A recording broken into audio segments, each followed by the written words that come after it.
I'm talking to David Lee, and he gave a presentation today at eDay, and he's from the Open Innovation Lab in Shenzhen. What is that exactly? So we are a platforms to connecting the global entrepreneurs to the Shenzhen open ecosystem. Okay, so we're going to talk about it a little bit more, and also about his background. But especially, I got to talk to him because he had a presentation about a special form of EV. EV as Electric vehicle? yeah, electric vehicle slow. How is it It's called? called a low LSEV. It's called LSEV, so the low speed electric vehicle. And how many of those were sold last year in China? 1.7 million. 1.7 million electric cars, Yeah. small electric cars were sold. How much do these cars sell for? From $1,000 to $3,000. $1,000 to $3,000. Okay, and how fast can these cars go? They have the typical speed about 40 kilometer an hour, and they go up to about 70. So you can only use them in the city, Yeah. and Yeah, they are mostly for the urban transportations. and they're I mean, like our handicapped cars in Holland, but there's millions of them are sold. So it's like we sell electric bike, they sell little low speed electric vehicles. What is the range of cars like that? Right now, with the lead acid battery, you can go up to about 150 kilometer per charge. Switching to lithium ion, it goes up to about 200 to 250. And these things are really small and really cheap and extremely handy for the city. So we don't have anything like that. And I think you lived in Shanghai. They're not there either, right? They're not in Shanghai. This is the background of how this LSEV got developed. They are targeted at the rural area in China, where the farmers still with modified motorcycle, three-wheel. They had to endure the cold of the winter, and so people people making originally making the golf car, starting to make enclosed golf car for this group of people, and it become very popular. But they actually look quite nice. There's also one which looks like a Mini, which is really also looks great, right? I mean, from the inside, outside. How are they to drive? They're actually very nice. They have they just look like any of the small car, 2 seat, 4 seat. They just drive like any regular car. And they're very simple, and they're not very complicated with sensors and computers and that kind of stuff. So they're quite reliable. Well, yeah, the car is very reliable. They're in the bare format. They are actually pretty simple. But these days, one of the thing is the adding the digital experience into the car is cheap. So I can also order it with a Tesla screen. We do have someone who do the 22-inch screen in-car experience, and that will cost you extra $200. Could I drive a car? Would it be possible to import a car like that in Europe and get permission to drive it? Well, the European regulation actually classify this car as either L6E or L7E. There are two European classified for low-speed vehicle. We have a standard for low-speed vehicle, and the Netherlands should allow it to come here and to be on the road. Yeah, I mean, I haven't looked at the detail in Netherlands, but it's been in France. From the information I have, is you can get a license if the car doesn't go on a freeway. You can import that, have a clear license to drive on the street within about 1 to 2 months. So we're now very excited about the electric vehicle industry because it does 1 million cars a year. But you say there's a slightly different car thing, and they do 1.7 million a year just from China. Yeah, this car is only available in 2 provinces in China, but they are already up at about 1.7 million. And the central government tried to forbid them, but they didn't. Oh yeah, so 5 years ago, the Chinese central government issued a policy saying they don't want to develop low-speed EV. and but the two provinces still went ahead and developed the industry, and now they are at 1.7 million without any subsidies. Now the central government loves them. They are. Is that the installed base or the amount of which is sold every year? It's 1.7 million is sold last year, 2017. And but the install base is probably more close to about 5 millions.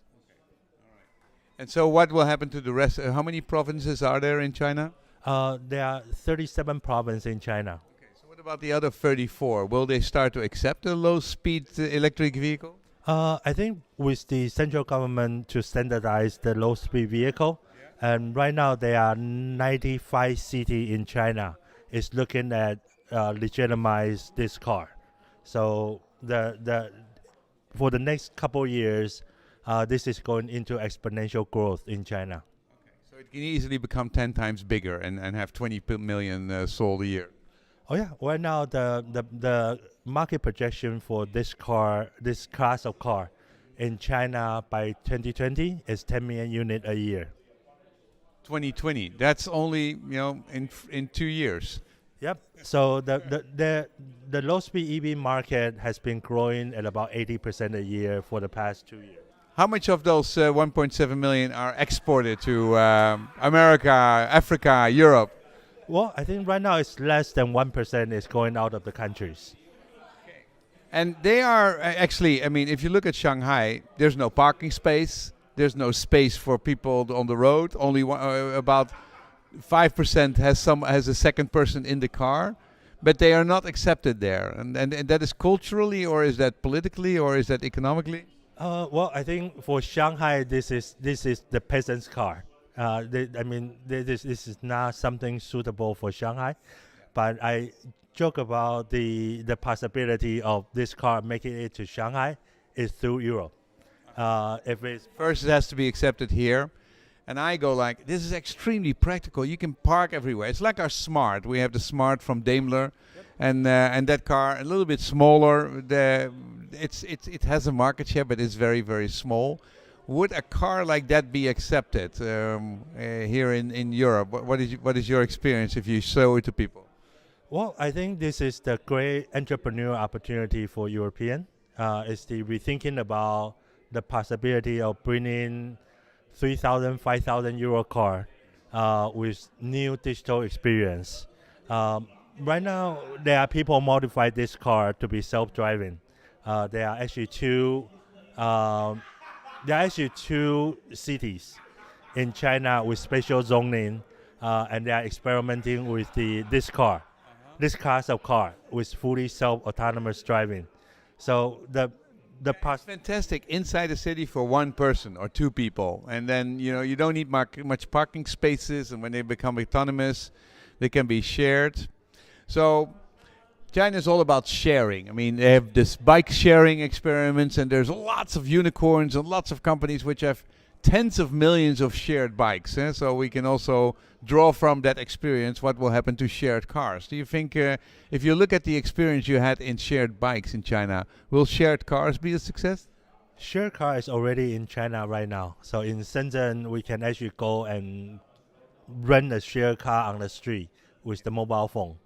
And this is going to kick into gears in the next few years with the availability of the low speed, low cost electric car. But I think that model is not just limited to China. No. We already have shared cars. We have about 800 shared cars here in Amsterdam, and you can just go with your bike, with your mobile phone, and pick it up. Yeah. But I mean, it can be a lot cheaper. I mean, what kind of prices do you pay? Do you pay per kilometer, or per minute, or per hour? How does it work there? I think right now it's paid by. I think it's paid by hour. I haven't tried. Have any idea about the prices you charge? They charge there. For Shenzhen, it just got started. So right now it's all at a trial base. So I'm actually driving them for free. Okay. So we'll see. Here it's about 12 euro per hour to have a shared car, and I'm sure it's a lot less in Shenzhen, and especially if you have those low speed cars. Okay. The presentation you did today at eDay, what was that about? It's really rethinking about a lot of the technology as commodities.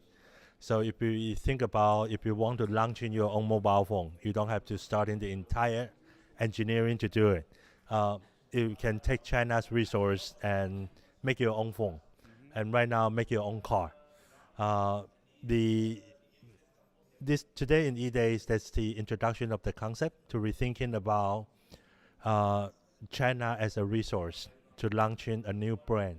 What huge amount of companies are already doing, because China is manufacturing everything and is doing more and more of the engineering. So what's new about that? Well, right now it's the new thing is getting it into the head of the new entrepreneur, people, 3-person company who are actually in the position to launch a mobile phone. 3-person company can be in the position to launching a new EV company. And it's overwhelming to come to Shenzhen. I mean, I've been there a bunch of times, and to find out the right people who you can trust. And your platform, your company, your platform, I can use that. If I'm an entrepreneur, I can go to you and get relationships and get trust and get introduced. Yeah, that's what we do. So we are supported by Shenzhen government to be that bridge between the global entrepreneurs and Shenzhen. So I have somebody who wants to actually make a certain device, and he's now going around to all these individual companies and trying to figure out who can be trusted or not. He can. How does he work with you? Well, send us an email and let us know what he wants to build. We actually work in a very simple model. We don't ask for technical detail. We typically ask the entrepreneur to provide us a one-pager, the page of the brochure of the product they want to put on the market, as they are going out to the sales call. And we can, based on that one-pagers, to find the best match in Shenzhen. And then you connect me to them. And do you do anything else than that? We connect you to the trusted partner, and if there's any modification needed, and we can bring in additional resource, the engineering, the design, and then You want to be a trusted source between those groups. we want to be the trusted bridge into those groups. So you have some experience with American entrepreneurs, European entrepreneurs, and African entrepreneurs. How would you characterize the difference? Yeah. So for where we are from, Shenzhen it's all about cash flow and shipping, and producing and shipping. So we purposely looking for entrepreneur who can leverage this kind of capacity. When we started, we have interfaced with a lot with the entrepreneur in America, but I think huge amount of them is basically driven by valuations. Shipping a product and not earning money and not making a profit, but just a lot of VC driven business. It's very VC driven business. So we move our focus to Europe in 2016. There are a lot of the good intention want to ship stuff, but again, it's a little bit too slow to catching up with our speed. So the Americans are driven on valuation, don't do anything because they are making smoking mirrors. The Europeans are too slow to ship anything. So where are you now focusing on? So for the past year and a half, we have been focusing with African entrepreneur. They send us email, and they are more eager to ship than most of our Shenzhen partners. If you want a trusted bridge into Shenzhen, this is a very good place. I'll make sure that the website. What is the website? It's szoil.org. And also this EV. Why should it look the same? Why not have something which is much more efficient, much easier to park, very useful for the city? We can rethink it, and China can be a nice, inspirational example. I mean, for the rest of China, these two provinces, they are a good example, and it's interesting, and also for Europe. And if we can legitimize that concept, that will be a lot of fun. So next year, what is your goal next year? That there will be people, that there will be low-speed EVs driving around here in Amsterdam? Hopefully, I love to see that. I love to see finding partner entrepreneur here who are interested in take a crack into the EV market. there's a lot of space for imaginations, and also the other thing to look at is the beautiful classic small car came out in Europe back in the 60s and 50s. Oh yeah. There are so many beautiful space age design for small vehicle on the street. It's really weird why we didn't get them. Why it hasn't become big. Well, it's the time to go back to thinking about that route. Where are you from originally? I'm originally from Taiwan. And then what did you do? So I study in the U.S. and What? I studied computer science in the U.S. and I started my first internet company in '95. In the US. Okay, and now he ended up in China as doing innovation between international entrepreneurs and the Chinese production capacity available there. Thanks very much. Thank you. Did you like this video? There's more where this came from. Subscribe and click the bell to get notified about our new videos.